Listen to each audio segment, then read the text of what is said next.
Okay, first thing I'm going to do is kind of go over this graphic organizer. So you can refer to this to help you with your problem solving with geometric mean. These kind of cover the 4 types of problems you will come across when using the geometric mean. Now, if you see just 2 numbers, and you'll see that on your practice, if you use this proportion, this setup that they have here, with those numbers, your numbers in this example are your A and your B, and then you can solve the proportion by just cross multiplying. So there is a formula, so we can shorten our amount of work here, because if I cross multiply x times x and a times b, this would give me x squared, this is squared, guys, sorry, equals ab. And so if I'm trying to solve just for the x, you would end up having to take the square root on both sides, okay? Well, that's what they're showing you right here. This is the formula you could use to solve for your geometric mean. So if you not necessarily want to write the proportion, you could just go straight to this formula to get your geometric mean. And let me see if I can move this here a little bit right there. There we go. So I'll show it with both methods. Okay. So if you have the 2 numbers 10 and 20, and we're trying to find the geometric mean of those numbers, it's the number, the number over x equals x over the other number. Okay. So when you cross multiply, anytime you do x times x, that's going to give you x squared. And this is going to give me 10 times 20 is 200. So we would end up taking the square root. Okay, and this is not a perfect square, so we would get a decimal answer. We're going to go ahead and let you do our decimals. Start off, we'll worry about simplifying on the next unit, okay? So this one would be x. When it's not a perfect whole number, you use an approximation. So this would be 14.1. Now, in the calculator, you get like 1, 4, 2, 1, 3, 5, 6, 2. See, it doesn't repeat. It's all random. So when we do this, we're really just going to look at the first digit in the tenths place, so that's the 1, and then round based on the number next to that. If the number is 5 or above, then we're rounding up. So since this number is a 4, let me fix this. Then our final answer is just 14.4. Okay. So if it comes out to be a nice, perfect whole number, then it's a perfect square and you have an answer. So that's using the proportion. Now, if I wanted to use the formula that we have here, this formula, x equals the square root of the 2 numbers. So then I could just go straight to saying, all right, here's my x. And actually, let me do that in black. We'll go blue. X equals the square root, this is my a and my b, the square root of 5 times 10. Because if I'm doing the square root of ab, that's really saying a times b, okay? So x equals the square root of 50, and that's not a perfect square either. So x would be approximately, we're going to round to the nearest tenth on these. This would be 7.1.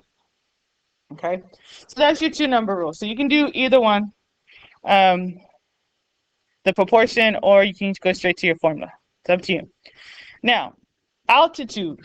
If you are given the altitude is the segment that is perpendicular.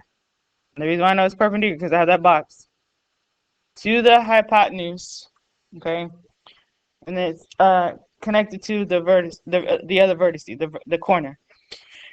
Whenever we have that altitude, it breaks up, and I'm gonna make sure you understand. It breaks up the whole hypotenuse, and I'm gonna put just height to abbreviate, into 2 parts.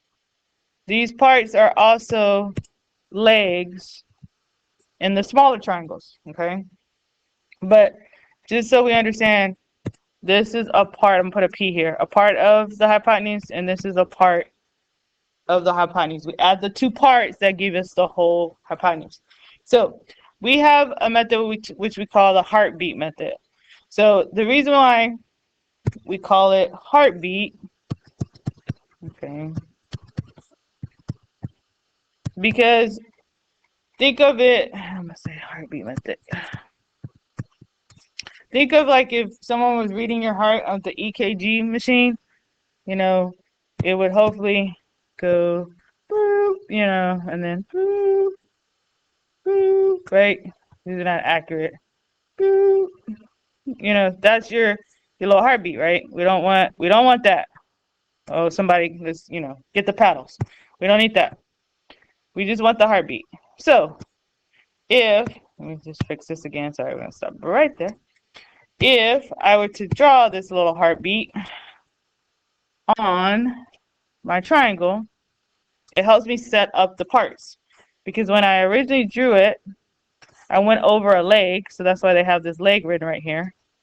Then I went up the altitude, so there's that part. I came back down the altitude, and then went over the next leg, okay?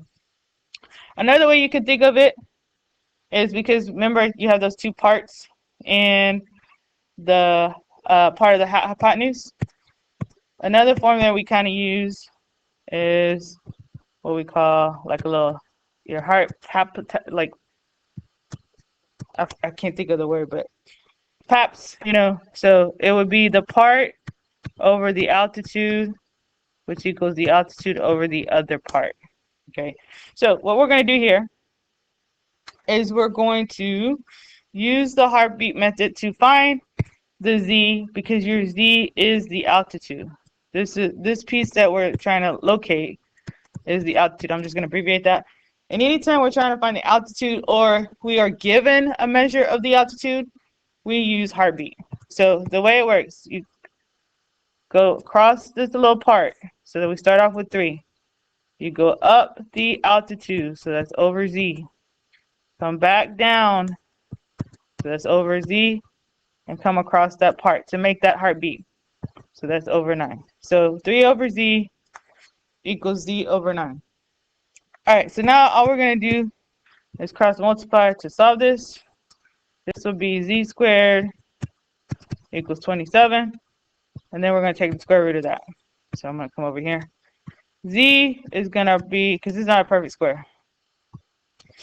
If I put this square root 27 in the calculator, we're going to get approximately 5.2. Okay. Eventually we're going to simplify this, but we'll do that with the next unit. We'll talk about that. All right, so anytime you're dealing with altitudes, you got altitudes, you have that part, you do heartbeat, okay? Not the other one is our leg rule. Now, in the whole triangle that we have here, all right, the whole, not the two parts in the middle, I'm talking about the whole triangle. If you are given in that whole triangle a leg, this is a leg, that would be the right leg, this would be the left leg. If you see those parts, then we are going to ask you to use what we call the boomerang method, okay?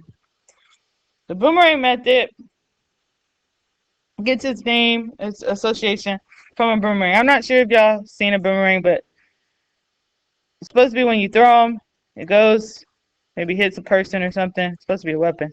And then it comes back to you when you throw it. This boomerang doesn't necessarily come all the way back to our starting part, but it does come back. And the way we look at it is, one, we have to have our leg. So I think you kind of see here, the leg that they're doing is the A. And what they're saying is that we are going to, this arrow I think you see here, is we're going to go around like such. So you can start with the adjacent part. If this is my leg, next to the leg is the D. So what I do is I go from this D to that leg, and then come back down the leg and go to the hypotenuse. Okay, so that's what they're trying to show you here. They went from D to A, back down to A over C. So you can do it that way. Or another acronym that we can use with Boomerang is when we're looking at starting with the hypotenuse. So we have what we call hypotenuse, leg, leg part. So you could have also started with the hypotenuse, which is the C, go to the leg, which is the A, come back down that same leg, and then stop at the part, which is the D. So it's just starting, it's basically doing CAAD, starting from the bottom going to the top. So I'll show you on both ways. I'll show you the HLLP. So they want us to find the X, that's this leg over here. So in order to do that, we need the hypotenuse. That is the hypotenuse, the whole side. And I'm trying to show the whole. In order to get that hypotenuse, you have to add those together. So this hypotenuse is 12. So we go from the hypotenuse to the leg. So that leg is the X. So we have 12 over X. Then we're going to come back down that leg, which is the X, and stop at the part. The part is this right here. Remember how we had these two parts, the two P's, and then this would have been the A in the middle, the altitude. So we stop at the part. So we're going to stop at 3.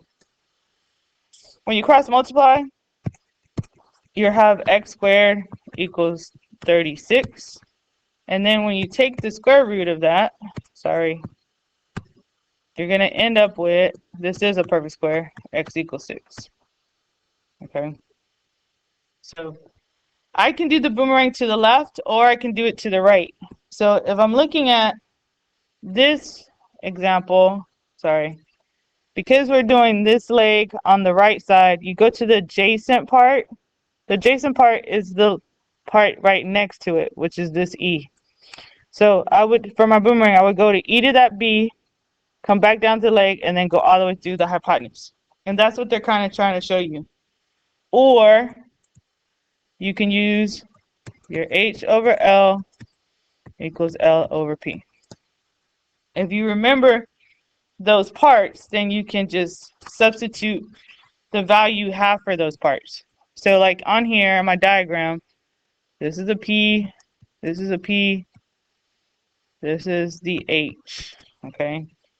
And then the leg that we're trying to find is the leg over here, where the Y variable. So if I was setting this up, I would do, again, 12 over the Y equals Y over 9 on this one.